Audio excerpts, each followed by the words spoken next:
I'm Rowlader. This is my bookbinding machine. And I'm going to show you how to bind a book, or at least how I do it. This is how the book comes to me. I just bought my own printer, so very soon I'll be just printing these off like, standard Joe Blow in an office everywhere in America. That'll be me printing off my book. They're on an 8.5 by 11 sheet that gets cut into quarters. For the economics part of it, I can sell a lot more books, or make a lot more books for a lot less that way. And I do 4 of these. Oh, I forgot this part here.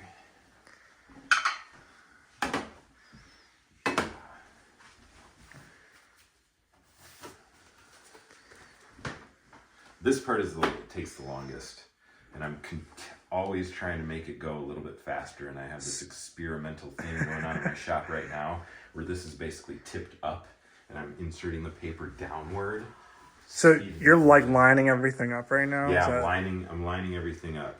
The most important thing is that I bind the correct edge so that I've done it before and you read them backwards or just whatever. So I've messed up hundreds of them. I don't really mess them up anymore unless I'm in a rush. But okay, so here we go. Take these out. Now this kind of sandwiches on there, and I go through and get these edges as straight as I can with my invisible ruler here. Just a few little taps. They don't have to be perfect, but the closer they are to flush, the better. Bite them all down. I have 3 of these at home, so I can make 24 at a time. Oh, wow. And at least go through this phase of it, 24 at a time. How long does it take to do? To do one from the beginning to the end takes about 6 minutes. Oh, wow. It's like ready to go in 6 minutes? Well, so it's like first I have to do this, and then I have to let the glue dry, and then I have to do, the next part, and that has to dry. So if you time it out, the total time that I'm doing the book is about 6 minutes, but it takes a day to dry. Yeah. And so that's kind of, but yeah, I plan on about 6 minutes a book. At least that's how I do the economies in my head. So this is just the first layer of glue here. I normally do 2 layers of this, so I'll let this dry, and then it'll, once it's dry, I'll put another layer on.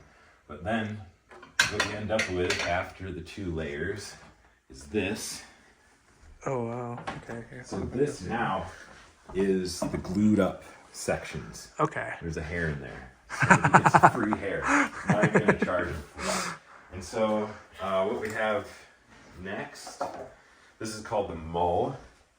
And it's a kind of a reinforcement fabric. Oh, wow. It's actually, I have a 1-year-old son, and we had him in cloth diapers, and they sell this. It's a bamboo fabric they sell as like a diaper liner for babies, and it's just like the strongest stuff on the planet. So I've used it to bind my books. So I put a little glue on the edge here, and then apply the mull over it. Commercial bookbinding operation does not do the mull. Basically, what their machine does, all the paperback books that you find in a library are glued together in the same way. They mill the edge. So they take like a router? A router and basically mill that down. They heat up the glue. They take the cover, they glue the edge, they take the cover, put them together, and then you have a book, and then they have a 3-blade cutter that slices all 3 edges. So, wow. Okay. And there you have it. So mine, though, I don't want to rely just on the glue, so I use this mull to help with the process of holding all of the pages together along with the cover. So then you're gluing on the outside of it. Yeah, I do a little layer of glue on the outside, because literally, it's just glue.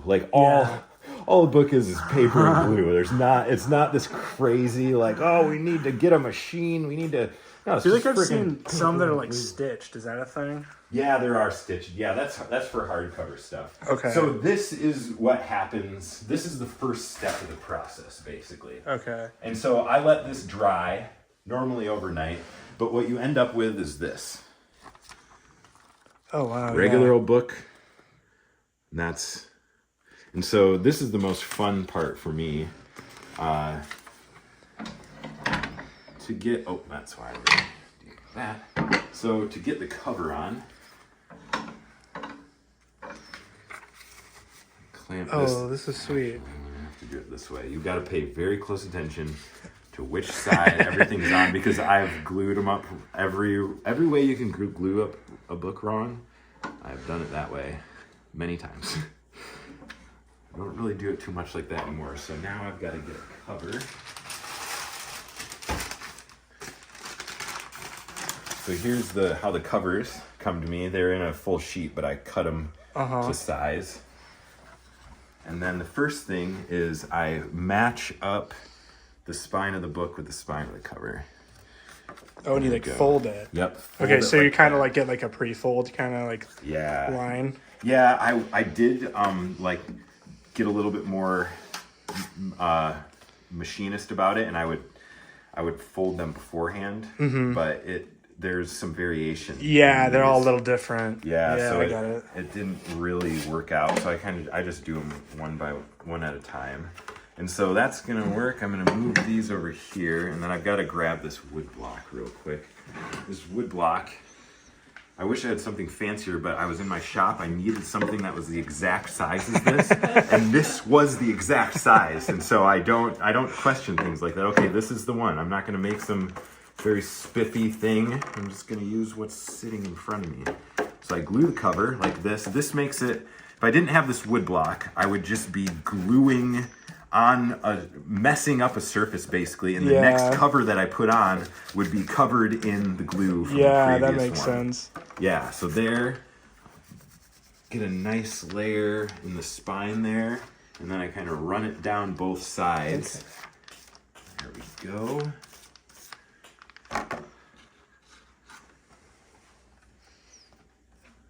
And you line them up. Line them up. Seal them in. Gotta have clean hands. A lot of them have, honestly, just fingerprints on them, you know? Yeah. A nice healthy whack to get the spines to line up. And then I kind of like make sure everything is glued in. And then these are dual purpose. They also stand up like this. And so what I do when I'm binding them is get that down in there, push this in like this, and then continually push the spines together. And then the next one will come in, and I'll put it here, and I'll push that one down, and push the previous ones down. And I work the whole thing until I've got a big pile of them. And then I clamp them all together and let them sit overnight. And what you end up with the next day is this. So you can see how the cover is slightly bigger.